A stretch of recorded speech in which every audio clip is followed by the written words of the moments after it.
In a world where Beyonce and Morgan Wallen top the country charts, what can Zach Bryan offer for fans who prefer a bit more authenticity? Today I'll be going on a deep dive of Zach Bryan and what makes him stand out in an ever-growing genre of country music. My name is Paul Collins and this is The Artist Project. It's a motorcycle drive-by, baby dry condoms. I think it's about time we... Zachary Lane Bryan was born on April 2nd, 1996 in Okinawa, Japan. His father worked there in the Navy, but Zach grew up in Ulaga, Oklahoma. He enlisted in the Navy just like his father and served for 8 years. While serving in the Navy, Zach started uploading his music to YouTube. Of his 16 uploads, Heading South was the first to go viral. Zach released his first album, DeAnn, on August 24th, 2019. Although multiple songs had been previously uploaded to YouTube, it was a quickly recorded album dedicated to his mom, DeAnn, who had passed away in August of 2016. The final song on the album, Sweet DeAnn, was written directly to her. Okay, before we move on, I have to address something. I am not a country music fan. Well, for most of my life, I haven't been. So it's really important to note here that some true country fans argue that Zach Bryan is not a country artist in the same sense that Morgan Wallen isn't. So while Morgan Wallen uses more hip-hop beats and trap sounds, it seems like Zach Bryan isn't deemed country all the time because he's more of like a folk rock country artist. Obviously, I'm not an expert on this, so please comment below if you think Zach and Morgan fall under the umbrella of country music or if they are playing completely different genres entirely. Anyways, Zach Bryan's first album is really just him singing along with his guitar, which is mostly strumming. His second album, Elizabeth, was released on May 8th, 2020, followed by an EP, Quiet Heavy Dreams. This is where the production starts to ramp up a little bit more with some more drums and other sounds, including violas and then those kinds of things. Zach hit real stardom with 2022's American Heartbreak and Summertime Blues. His latest album, self-titled Zach Bryan, debuted at number 1 on the Billboard Top 200 in August of 2023.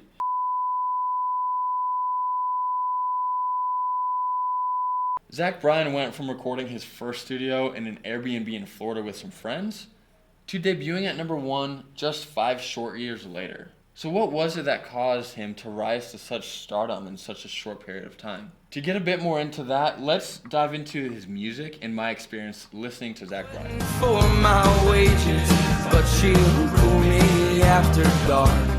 Like I said, I've never been a huge country fan. I used to listen to a bit of Brad Paisley just because my family did growing up, and some Johnny Cash as well, but beyond that, really not been a country fan.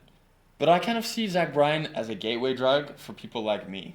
I have loved folk music for years and have honestly always said for a long time that Bon Iver's Forever Forever Ago is my favorite album of all time, hands down, like not even close. That being said, Zach Bryan appealed to me, especially on that first album, DeAnn, with that folksy sound. Beyond the simplicity, what stands out is how heartfelt the music is and the storytelling that he implements as well. He's not afraid to show his emotions.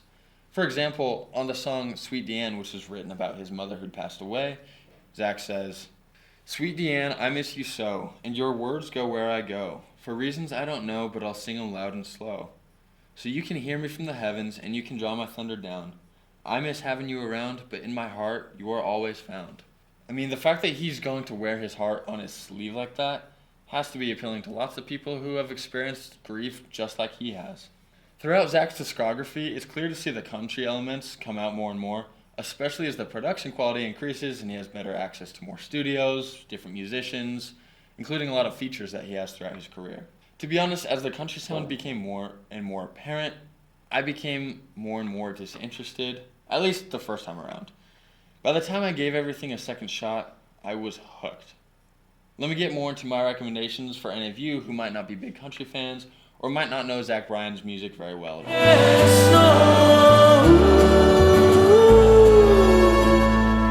If you want, obviously, some of his biggest hits, I would just start off with Something in the Orange. Most people say it's overplayed, but it's a good place to start. Beyond that, there's I Remember Everything, Burn, Burn, Burn, Heading South, Come As You Are, The Greatest Day of My Life, and Oklahoma Smokeshow. Just a broad range of music that probably sits on that folksy side, but it's what I like, so I'm going to recommend it. As far as albums go, his biggest, obviously, is Zach Bryan or American Heartbreak. But if you really want to get into it, like I said, that first album, DeAnn, is so simple and so clean and so powerful. I love it. Also, if you're looking for a good AEP, and honestly, this was the music that convinced me more on that country sound as opposed to the folk sound, is going to be Summertime Blues. Just from top to bottom, I think it's amazing. Zach Bryan seems to be blessed with sincerity and emotion. And it's obvious that that's what people are looking for. You can see just based on how successful he is and how wildly popular his music is. In a world where country music is spreading and evolving faster than its truest fans can keep up with, Zach rides the line between folk and country music and gives his fans a breath of fresh air. Join me next time where I'll be discussing another folk rock legend, Noah Kahan. Thanks for watching, like and subscribe, and of course, my name is Paul Collins and this is The Artist Project. I miss having you around, but in my heart you're always found.